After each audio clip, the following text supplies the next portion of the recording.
தற்போது ராணுவ தளபதியாக இருக்கும் விக்ரம் சிங்கின் பதவிக்காலம் இன்றுடன் நிறைவடைவதால் நாட்டின் 26வது ராணுவ தளபதியாக தல்பீர் சிங் சுஹாக் பொறுப்பேற்க உள்ளார்.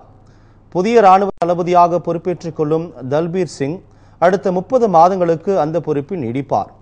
1974ஆம் ஆண்டு முதல் ராணுவத்தில் பணிபுரிந்து வரும் தல்பீர் சிங் பல்வேறு ராணுவ நடவடிக்கைகளில் ஈடுபட்டுள்ளார். 1987ஆம் ஆண்டு இலங்கையில் இந்திய ராணுவம் அமைதி நடவடிக்கையில் ஈடுபட்ட போது தல்பீர் சிங் கமாண்டராக பணியாற்றியுள்ளார்.